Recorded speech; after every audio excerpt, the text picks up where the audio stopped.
All right, so let's go ahead and get this energy going. Morning time. I am so good. All right, let's try that again. Feminist. Black feminist. Black feminist. There we go. There we go. See? Yep. Okay. Yep. I think sometimes we just forget that we're still human beings.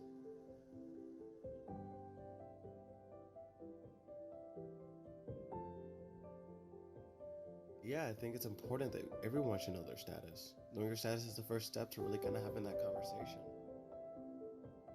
I think it's important we learn how to tackle stigma and get rid of it. I think it's such an extremely amazing thing that I get to do this every day and meet such great people and learn their story and share some of their story with the people that watch us every day. To remember to stay hopeful in victory. Good morning, guys. Welcome back. I am Dusty Lion, and this is Hopeful in Victory Talks. And guess what we're going to be talking about today? We're going to be talking about black mental health, but from the perspective of a black feminist. So I brought my special friend and special guest who's going to be actually taking over the show today and navigating us through that conversation. If you can go ahead and introduce yourself to us. Okay, good morning. My name is Luisa Gomez, and I am so glad to be here. Yeah, thank you for coming. For having me. Yeah, I appreciate it. Yeah, thank you for showing up and like just being able to talk with me and talk with our audience about this. So tell us a little bit about yourself. Oh, wow. Yeah. About me. Yeah, about me. you. About Okay, you, yeah. all right. Well, my name is Luisa, like I said. I am married. I have 3 birth children, and I have 4 stepchildren, but they're like my children as well. I recently just graduated from Illinois State University with my undergraduate degree in sociology, and started off in graduate school in the School of Social Work, but had to take a break for, had to do a medical withdrawal, so kind of like working, finding my things, but what I'm really proud of right now. Busy. Yes. But what I'm really proud of is I gotta show you. I'm wearing my shirt. It says Wait, being you gotta you, show all the shirt. So out of all of that, I have decided to start my own small business, and it's called Being You. And the reason why I called it Being You is because a lot of times we are put into a box, and society wants us to be like a certain thing, but who else can we be the best? Yeah. Ourselves. Exactly. Being you. So what I do is I create stationary goods that touch to topics of black feminism, empowerment. Yes. I can make signs. I've actually just got hired to redecorate an office space. Yay. So that's why I like the fluidity of it. So I'm not stuck into one dimension of my business. I can be myself, and all the things that I'm good at, I'm able to do and get paid for. Yeah. And share. We just got back. We taking a different take. We're talking about future. So this is Future Us. Future Us. Future Us. Okay. So where can we get like your product, your shirts, Being You, wristbands, any type of way that we can support your brand? Yes. What it is, it's going to be, you can email me at beingyou19@gmail.com. And once you email me there, you'll be able to find my website. It'll be Being You, and you'll be able to navigate it and see all my things. You'll have, I'll have my grandkids, who I love dearly, and my daughter, and we'll just be on there. There'll be little blurbs, but the biggest part about my business, and the biggest part that drives me for what I am doing, is all tied directly to mental health. It's tied to mental health from the aspect of mental health for people of color, specifically for women. Yeah. So everything that I do, everything that I create, every venture that I take is all tied directly back to it. So on the website, it'll have informational sites where you can go and get some information. It'll have links to different services that you can go, which is, you know, just really a conduit for getting that information out there, getting that talk, getting that conversation going. Yeah. So, yeah. So Yeah, you made a beautiful segue too. like I told y'all, she's taking over the show. So I'm literally sitting on the side. Before we go ahead and jump right into mental health, let's go ahead and start off with a dab of that coffee. So let's bring it in here. Bing. Yes, and then one for us. There we go. Yes. Oh, yay. So Luisa, she was not gonna even like bring her mug. Like, hold on. I'm like, wait, you brought out a Wonder Woman mug. Like, you need to rock that, 'cause that thing is beautiful. Personal history with mental health through your life. your life, if you don't mind me asking. Oh no, not that's what I'm here for, actually. Okay. So, and All this is hard for me. This is hard for me. I was trained as a sociologist, and anyone who knows anything about sociology, we like to study others. We like to look into others, offer solutions, go through data, being able to find things. That's what sociology is.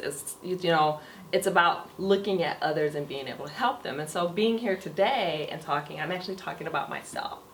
And it's hard to other yourself. And so it's really hard. So take your time, by the way. yeah. it's really hard. But I'll start off with my childhood. I had a brother that was severely mentally ill, and he actually ended up committing suicide. I'm sorry. And yeah, thank you for that. But he ended up committing suicide. His struggle was so bad that he wasn't one to be able to tell the story. He didn't live to be able to tell the story, and he committed suicide in a state hospital in California. So that was my first introduction in my own personal life of mental illness. Growing up Black, growing up in about family and the church. Now that I look back, there were signs of people who might have had mental illness or who do have mental illness, But as Black women, we display it differently. We hide our mental health differently. We manifest our mental health differently. We are put into a box where we have to be strong, Wonder Woman. We have to wear these capes, and we are not allowed to be vulnerable. We're not allowed to. It's called weak. We have to carry our families. We have to look the part. We have to be the part. And for many years, I did that, and I still do it every day. I don't discredit my strength at all, but for many years, I did that. But at the age of 45, like I said, I just graduated with my degree in sociology, and I started grad school, and I was diagnosed with depression, anxiety, and PTSD. And that's how I was being treated. I had psychiatrists that I was seeing, I had a therapist I was seeing, and I was one of those women, and it's hard to find people of color in the helping field, first and foremost. In the health field, yeah. Like, that doesn't happen. So it's like, either A, I'm going to get some help, and it's going to be from somebody that doesn't look like me, or B, I'm not going to get some help, and I'm just going to continue to spiral. To suffer from Yeah. this. So it's one or the other. And it's like, I read a lot of articles, and I'm like, there's no Black women, and that's a whole nother topic about like the reason why there aren't any individuals of color in the helping field. They go to school, they get their degrees, they get their masters, but what happens is the system, and I'm going to do a little quick tangent because I'm a sociologist. No. Go on tangents, because I'm going to ask some people. I got some things in my head. I'm like, man, I know what she's saying. Right. Yeah. So what happens is that they graduate, but they don't tell you that you have to get these clinical hours, that you have to pay a lot of money to get clinical hours. You have to take these tests, and it's a big drawn out process even after you get your degree. So a lot of our people are not following through in that next step because the system is not made for them to be successful in it. And so that's just like getting those hours, paying for those hours, and then actually getting that degree to actually be able to see the people that you're helping, people to see you as well. Yes. So once again, we live in Central Illinois. So right now it's a big topic about, mental health crisis. So we're not even, that exists, but on a whole nother level, there is a mental health crisis of people of color that are in the health profession or are able to help other people of color.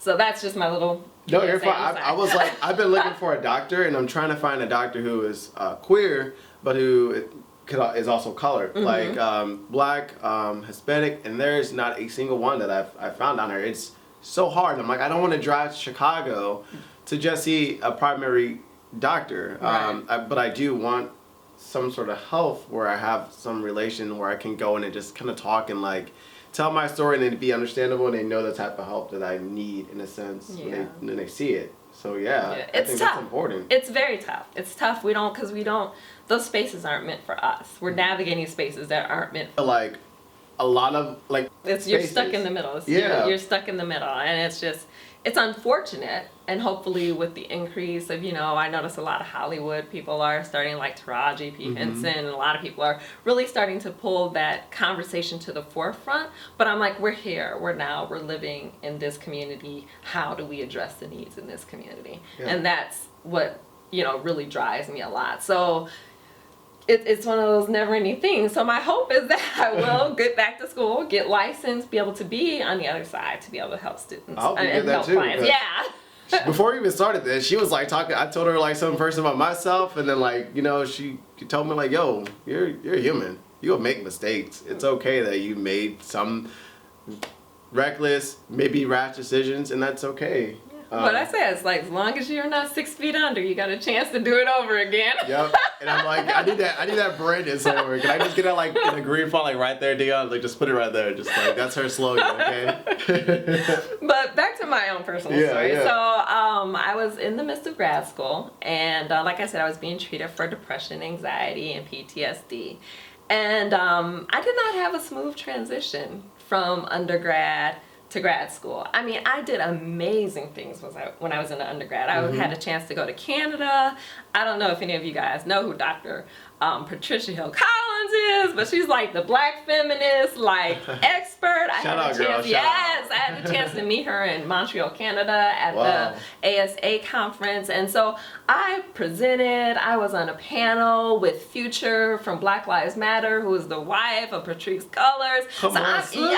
I met Damon. I feel honored. Like, oh gosh, I'm just paying you for being up here. Like, oh my God. I met Damon from, Who Streets, if you ever get a chance to watch that documentary about the Michael Brown killing. I definitely need to check that out. So I did amazing things. I mean, I was doing very well, but something inside of me just wasn't right. It just wasn't right. I wasn't happy. It was like I would have those moments of elation, and I would do those things, but something just wasn't right. And so when I transitioned to grad school, my whole schedule changed. I was out of the house every single night, Monday through Thursday. Like I said, I have a 7-year-old, and I've really been a hands-on parent. I didn't start working full-time till my middle child went to junior high school. Wow. So I'm like, it was a big adjustment. And I worked full-time with my little one that I have now, but it was just not a smooth transition. I went through a really, really ugly emotional turmoil, end of a relationship. It was like devastating, and it was directly tied to a lot of things in my life, and then on top of a whole schedule change. So I'll say, I'm like, they're like, get on the, thank you. But I survived. I know, I just want to give you a hug, though. Thank you, though. Yeah. But so I was like, I'm one of those people, they were like, well, get on an antidepressant. So I would get on an antidepressant, and I didn't feel right. Yeah. But I'm like, okay, so I stopped. And then if I felt good, I wouldn't go to therapy anymore. So I'm like, okay. And so I was doing that. So this time I said, Luisa, maybe you really need to be on an antidepressant. Maybe you need to take this medication, and maybe it'll really help. So I took, no, it didn't. She said, no. Like that one day where it's like, no. It didn't. And I'm not saying that antidepressants don't work for everyone. I'm telling you my personal story. So for me, my body did not like the antidepressant, and neither did my actual diagnosis. And that's good that you caught it too, because some people get caught in that mindset where no, I didn't catch it. Actually, what it did to me is it actually increased my thoughts of suicidal ideations. Oh no. Yeah. And it spiraled really out of control, and that's why I had to do a medical withdrawal, because I was misdiagnosed, and I was also being treated with the wrong medication. And being a Black woman and being in that system and being a part of that, you're sitting there and in your mind, like, this isn't right. I'm coherent. I can, I know my thoughts. I know what's going on, but I'm being treated. I'm not being met where I was at. Yeah. I'm a mother. You asked me if I'm feeling hopeless and helpless. Yes, I'm feeling hopeless and helpless because I'm not able to help my daughter, because that's an integral part of my life. Yep. So being a Black woman, it's either, do I answer these questions truly, or do I continue to masquerade and just keep going because I can't allow myself to fall? Yeah. Is basically, I was drowning and I couldn't breathe. And it was like, it's like you're falling and you can't come back up. So the medication for me pushed it further.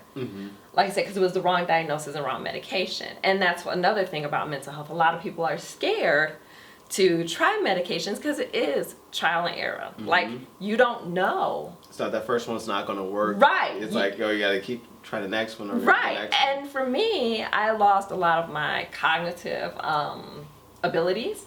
Like, I love words. I love words. I love You're really writing. good with words. Yeah. She's very eloquent. Like, I can listen to you talk all day. To be able to speak, to be able to write, to be able to think. And that was from the medication coupled with my mental health issues that I was having.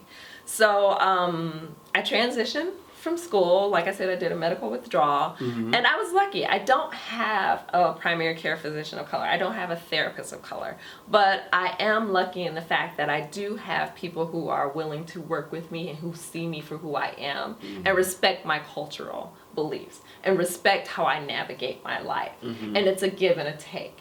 And I'm lucky in that aspect. Would I love to have a woman of color helping me doing these things?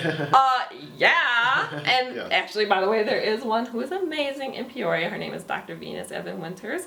So, All right, Dr. Venus Evan Dr. V, just give me a shout out. So I might come and find you.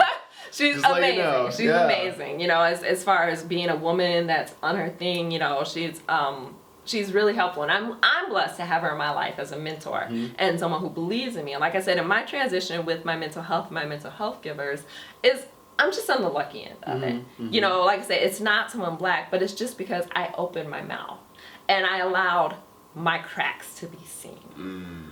Now, and I don't mean to interrupt you, No. like, but before you do you think that's a common thing for women of color? Oh, yes. In the medical field, that like you either have to voice what's going on, and if you aren't voicing, you're misdiagnosed. Like that women of color get lost in the crack. Oh, definitely. Women of color get lost in the crack. I don't know. I want to take you off the topic. Yeah, no. We do get lost in the crack because historically we have not been seen as women or humans. We were seen as chattel. You know, from slavery.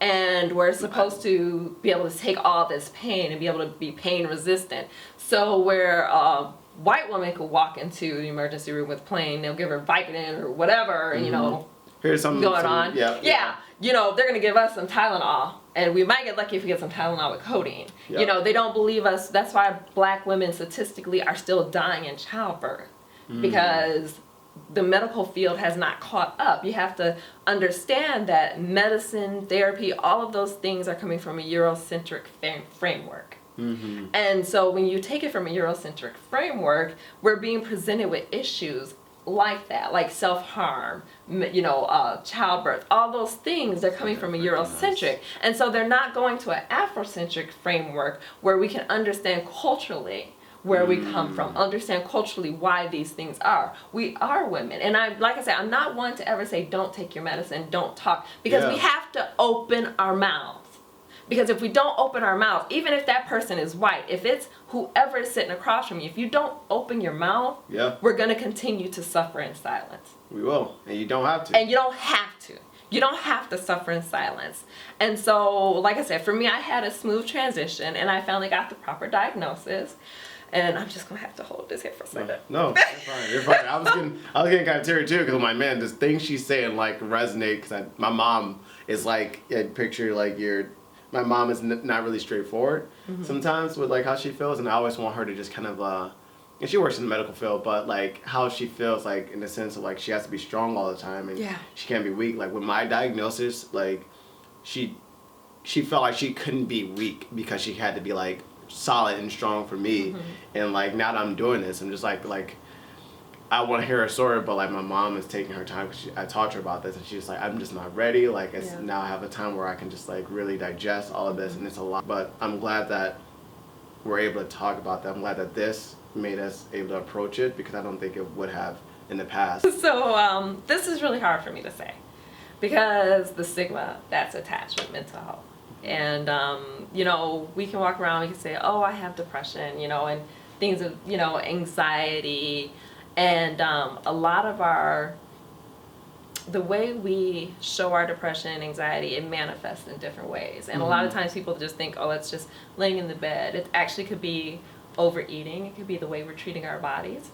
It could be the way we spend. Our spending habits is another way that we are not being healthy with ourselves. So it doesn't always manifest in a way, and that's another thing that we have to understand from a Eurocentric standpoint, is that we don't always You're liking shit in my head. Like, we don't always like present that way. It could be, like I say, in the eating. Yeah. The way we cook. Yeah. Or don't eat. Or don't eat. Or don't eat. Don't eat, yeah. So my official diagnosis that I received was bipolar disorder. Now, I hesitate to say that, and I hesitate to even do that in this space because of the stigma attached to it. Okay. And so as I was talking to my therapist about it, maybe this is a chance for you to actually dispel some of the stigma that's associated with bipolar. So have you ever been in a situation and somebody is like, snaps off on somebody like real quick, and then the next moment they're just fine? What's the first thing that comes to mind? And it's okay, this is a safe space. No. Like the first thing that comes to mind. You're fine, because like I know family members who are very close to me who have a very hot, they'll snap very quickly, and then they're just like, man, like, damn, like, what's wrong with you? Right. And you'd be like, you acting bipolar. Yeah, like, I mean, you're crazy. Like, you're crazy. It's already like, what's wrong? Right, like, what's wrong with you? Like, you just cut me. Like, you just literally threw a garbage can. Yeah. And like, you're like, you want something to eat. Like, what? A garbage can, that's literally what it is. Like they literally, like, it's not a fair fight. You throwing garbage cans. It's like, and damn. it's like, and you came out on 10. I'm like, I'm here at 1. Right, like we meet halfway, and then but the first thing is we say, oh, you're bipolar or whatever. Yep. That's not what bipolar is. Mm. That's explain it to us. Bring it down to us. That's not what it is. That's not what it is. Yes. Actually, and I'm going to tell you my own way because it presents differently in everybody. Like I said, it presents differently in everybody. So my bipolar disorder, it comes in when I do have a manic episode. I can conquer the world. I come up with beautiful ideas. I am able to power through things. I come up with some of the best ideas when I'm going through a manic episode. And it's not dangerous. I might engage in some risky behaviors, but it's nothing that's like extremely yeah. But it's like you go to jail, girl. Right? No, I got that part. So, but what happens is that it's like you feel invincible. You feel invincible. You feel like I can do this, I can do that, I can write a novel, I can write a manifest, I can do all these things, I can go to school, I can do amazing things. Like, I don't want to be around me. But what happens is when I come down from that, that's when the depression hits. And so so what happens is that you have this episode, and then you have this moment of depression. And for me, I am, my bipolarism, I can stay in maintenance phase for years and not suffer from any episodes. Wow. Like, I can stay just even keeled, still have my waves or whatever, but for the most part, maintain a healthy life. Now, is that like a common thing that some people can experience, or is it different with other? It's different with other people. It's different. Bipolar disorder is a mood disorder. Okay. And so it's not a behavior. Yeah, it's not a behavior disorder. It's a mood disorder. Right. For me, I don't have to take medicine. So I have, like I said, I have years of being able to be in a maintenance phase. But what happened with me recently and why it really came to a head was, like I said, the misdiagnosis, the incorrect medication. Just really, it was like a storm waiting to happen. It was a perfect storm. Trauma building up those experiences. You're just like, this doesn't work, that doesn't work. And it's like, it was accumulation of trauma. Like I said, it's that residual trauma. Yeah. Because I think back into moments in my life, like, we underestimate things that happen in our lives. And that's a thing we have to stop doing. We have to stop saying that, oh, that's just this, and I'm okay, and I got back up. No, a loss of a job is trauma. Relationships can be trauma.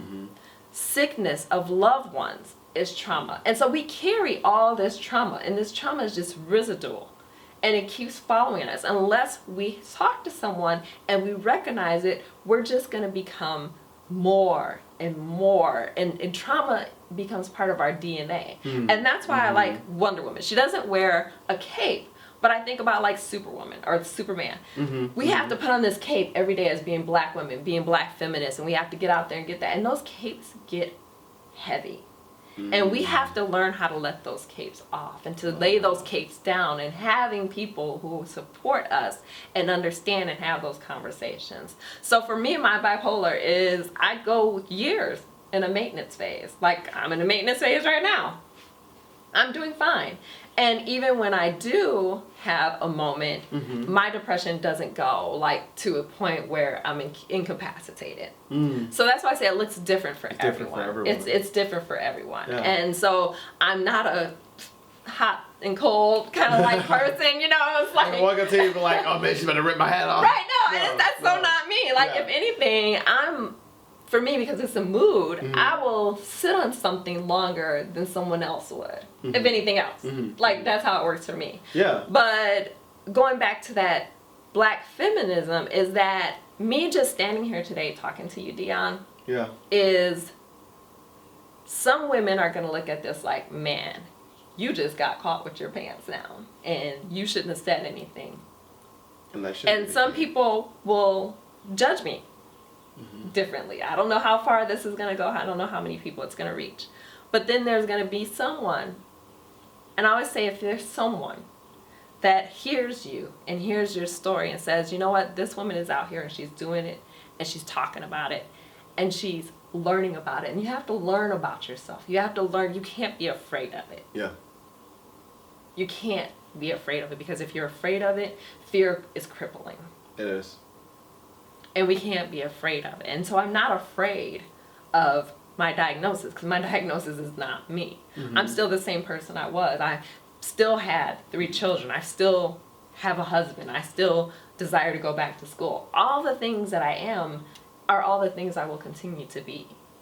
And so, but saying I have bipolar disorder, it's tough. It's tough. Hard to get off your tongue. You're just like, again, it's the stigma around it too, because someone who doesn't deal with that on a regular basis, or who hasn't been diagnosed with it, and I'm not saying this is how I think, but there are people out there that think that like your diagnosis encapsulate like your personality. Yeah. And that's like, you think about that, like I'm basically saying that you're bipolar before you're ever Luisa, Right. You know, and it's like, no, like you're Luisa and you have I just happen to have bipolar disorder. and that's the thing, and when we're not like, we're not really listening to those stories and making that connection that, you know, we're all human. We're not really helping ourselves. We're not helping people in our lives, because I know people who, you're right, people who are carrying a lot of trauma, but you know, I'm like, man, why are they carrying trauma? What's happening? What's going on? But if we're not asking or like saying something, because they may not be able to say something, you know? We don't have the and that's another thing. We don't have the vocabulary. Historically, culturally, and that's why I'm out here talking, because I want women of color to know that it's okay to ask for help. Yeah. You don't have to sit there alone. You don't have to be silent. And a lot of times we don't know how to ask for help. I was just gonna ask. We don't know. How did you, like, we're learning your story, but like, how did you get to that point, like to say like, I need help? You know what, Dion? Honestly, I'll tell you a story, and this is very. It was a Sunday evening, and I have been having those thoughts. I've been having those feelings, and they became more and more real to me. And I knew then and there that I needed to ask for help. Mental illness runs in my family, and I knew, because it wasn't me. I'd never felt that way. I'd never been that person. And so it was like, that for me was the catalyst. That was a catalyst for me. And that's not going to be for everyone. Yeah. But when you have days where it's okay to be sad a day.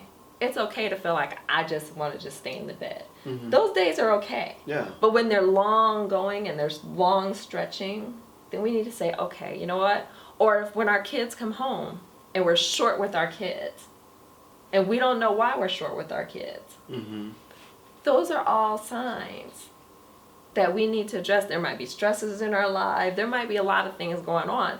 But we have to start having that. And creating spaces, creating brave spaces that we can come together and we can talk about it. And I'm going to plug another thing. There's Plug it actually, in, girl. I like to plug things. Yeah. Because I believe I'm root, like what he used to say, I'm rooting for everybody black. So let's do it. Yes. All the information. So you can't catch it, you don't want to go back, I'm going to try and get that in the description as well, along with her products and her brand as well, okay guys? Yes. And I just spelled all on the ground. That's okay. Y'all can't see it though. So what you were saying? It's an app. Don't Actually, walk right here, I won't walk right now. It's an app actually created by a young woman, and it's called The Safe Place. The and Safe it's Place. specifically for women of color. Or anyone, individual of color. Uh-huh. And it's called The Safe Place. You can download it on your iPhone or your Android. And it's called The Safe Place. And this app goes on there. It has resources, it has articles. If you're on social media, you can follow it on social media. Put the tug. Yeah, you can. This one looks like I have my phone out, so I forgot. It's probably not focusing, but in a safe place. Safe Place, yes. And so you can download that. Yeah. And it's you, like I said, you can follow on social media. I follow it on Facebook, and I also have the app on my phone. And there's also virtual, believe it or not, I was amazed at this one. They have virtual therapy. What? Yeah! Wait, so, okay, So, wait. like, you so you can... get a therapist that you can talk to on there. Do you have to pay for it too? Yeah, it's like you have to Okay. pay for it, but Okay. those are just ways. But it's cost effective. It's probably, cost effective, too. but it's Yeah. also just a way to say that we can't say, because the first thing that we do as black women is we put ourselves behind. Yep. We put everything in front of us. Our kids, our lovers, our church, everything comes before us. Mm-hmm. And there's a lot of things we actually underestimate that we have power to do. And that does feed our mental health, no matter if you've been properly diagnosed or you haven't been. But if you're just feeling like there are certain things, and I'll tell you my recipe that I use to care for myself, as I know sleep is a huge factor. It's important too. It is, That's important. Dion. Like I didn't realize how much it was until I started going to sleep on time, and I realized how my behavior was. I'm Yes. like, wow. Yeah. I'm having a good week. Yeah. Because you got some rest. Yeah, I got some sleep. Yeah. Sleep. That's something we can do. That's something we can do that we can control, that is a natural medicine. Yeah. Sleep is a natural medicine. Also, working out. I know, a lot of people have excuses because that's the first thing to go. But literally just getting up for 5 minutes, taking a brief walk outside does a lot for our mental health. Does. Yeah. Exercise. Get like that space, like that peace of mind where you can walk and you can just hear the silence of nature. You It's can, called like, hear mindfulness. thoughts. Mindful walking. Yep. Yeah. I'm a big, I do Yeah. mindfulness. See, I do Zen. I go It's to like a all of a sudden I'm like, you're correct me if I say something that just like it makes sense, but it's yeah. But yeah, that's a good one too. And spirituality. Did you see my book of Taoism? I did. Yeah. I brought my book. Yeah. Show us the Radical Dharma.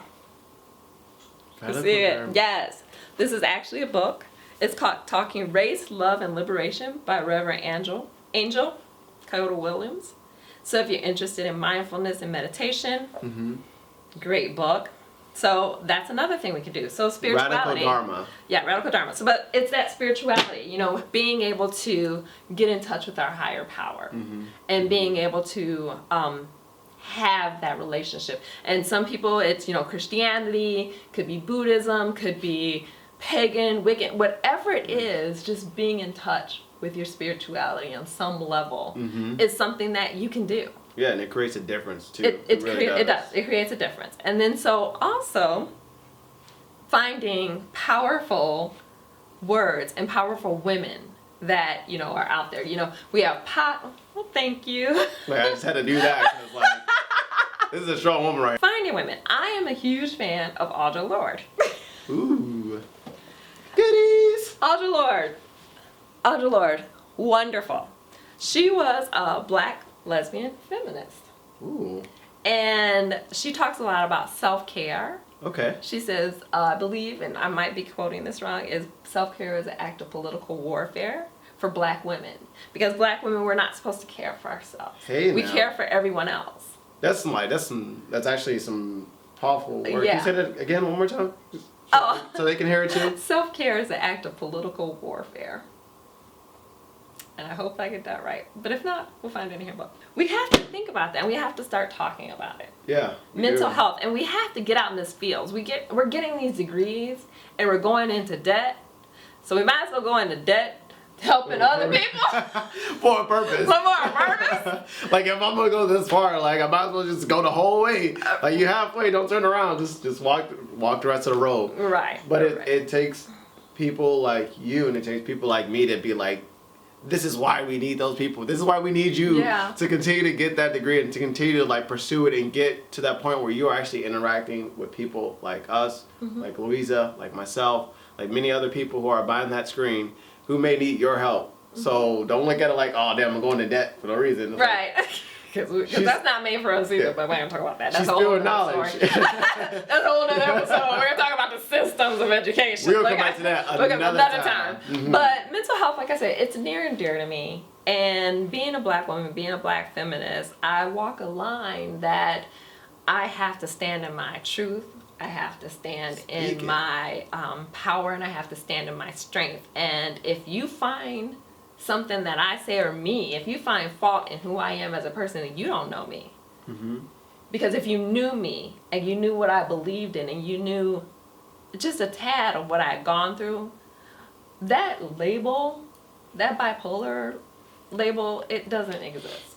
Yeah. It's just something that's a part of me, and I live with it. I deal with it. Like say, it doesn't look like people think it looks. Yeah. It doesn't. It's not. You know, my husband can tell you right now, I don't snap out like that. I know. It's because of like what we see like on movies, and, like TVs, like it's very extra, if you will, like just like over the top, and it's like that's not how that shit No, is, that's not how it is. Like I'm actually pretty low-key. I'm actually kind of boring. Like like we were talking about tea, like and honey. No, but that wasn't boring. First off, like she's about to hook me up with some like good honey and some good tea, because I told her I'm like, you know, I got some Walmart honey and I got some Walmart tea. And there's nothing wrong with it. At least you're in the right track. Okay. You know, water. And that's why water, tea, rest, sleep, getting out, getting moving. Those are all things that whether you've been diagnosed or not, those are all things we can do. And for those of you, and I just want to say this to those of you who are suffering from mental illness and who may not be able to get up and get out of bed and to be able to feel good about yourself. Just a small step is a big step. Taking that shower that day is a big step. Brushing your teeth is a big step. And we have to educate ourselves, and we have to understand it, because we need to reclaim what mental illness looks like for us and for our community. And we can't allow we can't allow to be othered anymore. Yeah. Yeah, we can't. We can't keep being othered. And so speak up, speak out, and take care of yourself. And I'm going to show you one more book. Like I love my books. She brought some good books. I'm still with them. Like, hey. This is called Real Talk for When There's No Way to Go But Up. And it's called Black Pain. It just looks like we're not hurting. And it's by Terry Williams.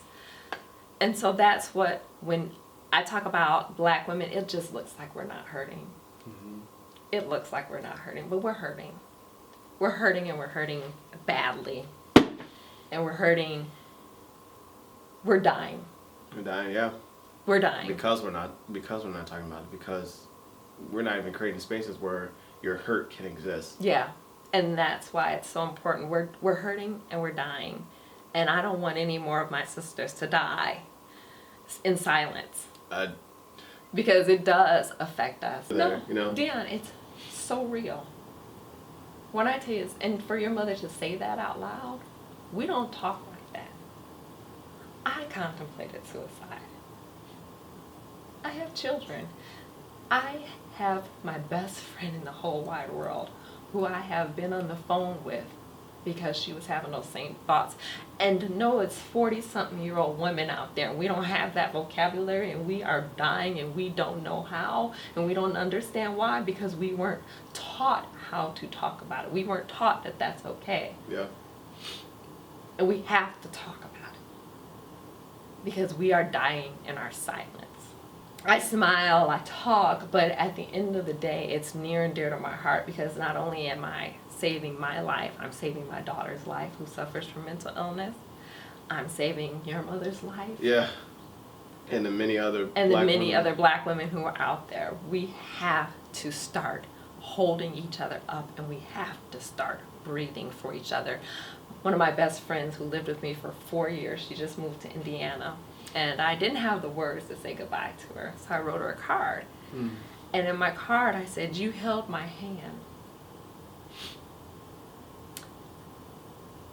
And I said, "And you breathed for me when I couldn't breathe. You believed in me when I didn't believe in myself."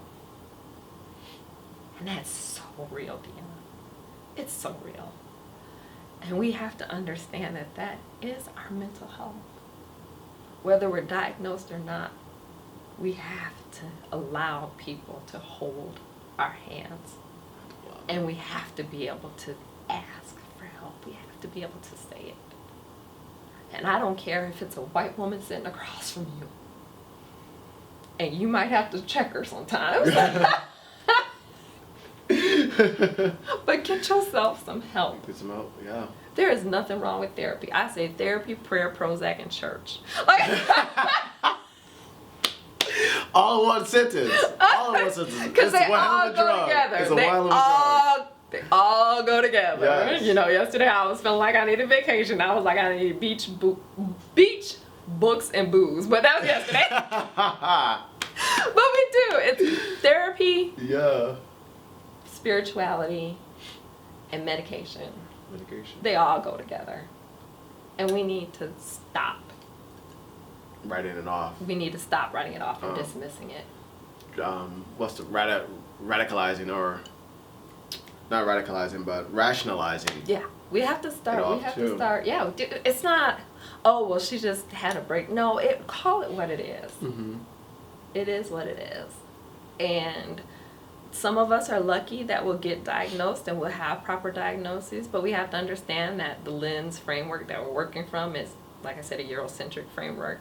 But it's there for a reason, and you find the way it works for you. You know, you find how it looks for you. You define your treatment plans. You work. And like I said, there's so many things we can do for ourselves, and we have to recognize that it's okay to not be okay. So I just want to say thank you. Yeah, thank you for coming on here, getting me all emotional, and not even just that, but just really helping us understand what it means to deal with mental health. Oh yeah, it's about navigating those spaces. Yeah. It's about navigating those spaces and getting that help, because that help should not just be limited by the color of my skin. Yeah, and it shouldn't. You know, and don't think that I'm more than who I am just because I'm a black woman, which I am. Black girl magic. Hey. Black boy joy. But we out here like doing things. But it's so important, and we can't continue to suffer in silence, and we need to give ourselves a voice, and we need to use our voices to start saving ourselves. And our daughters. Yep, our sons, uplifting each other. Yes. And just really just being there for each other. So thank you for coming on and sharing your story, and really helping us understand what it means to have or deal with bipolar disorder. To make us realize that there are people out there that need our help. There are people out there who can't speak, that we need to pay a little more attention to. Yeah, number one, this is the last thing I want to say, is we have to be tender with ourselves. I tell it to all my friends, and I don't tell it to myself enough. You don't tell it to yourself? I tell my friends, be gentle with yourself. You Anytime and I don't. You have to be tender with yourself. You have to be gentle with yourself, because we can be our own worst enemy, and you have to be tender.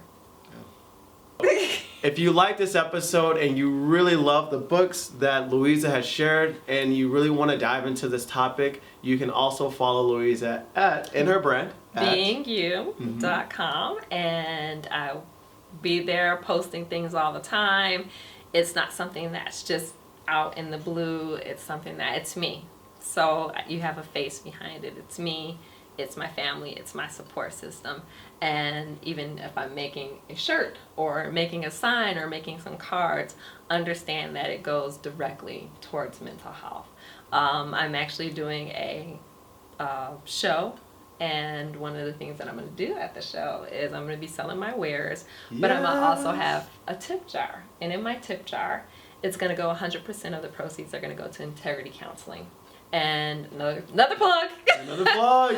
Integrity Counseling is located right here in Bloomington, Illinois. I'm gonna throw that little font there because I'm gonna find y'all and then I'm gonna give y'all a call to make sure you can use y'all stuff. Bloomington, Illinois. And the thing about, I gotta check, but I did talk to him. But Integrity Counseling is a donation-based counseling service. And what that means is it's a pay scale. So if you have what you have, donate it.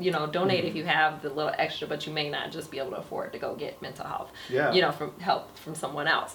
But I do believe in supporting, the organizations that are out here that are trying to do it, and hopefully with supporting them, they'll start to offer services for people of color.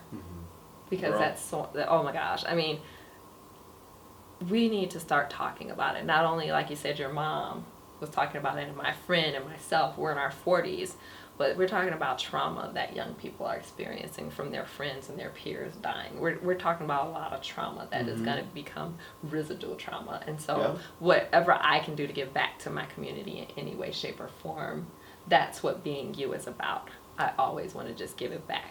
It's not just about collecting coins. No, it's about helping. But thank you so much for talking with us. And guys, again, you can follow all those great resources in the description below, and I'll be putting them on the video and sliding them through. But I hope you enjoyed this episode. I am Dusty Lion, and this is Luisa Gomez, Being You. Yes, and you guys are watching Hopeful and Victory Talks. You have a great rest of your day. Bye. Oh wait, I like to do a peace sign. Bye.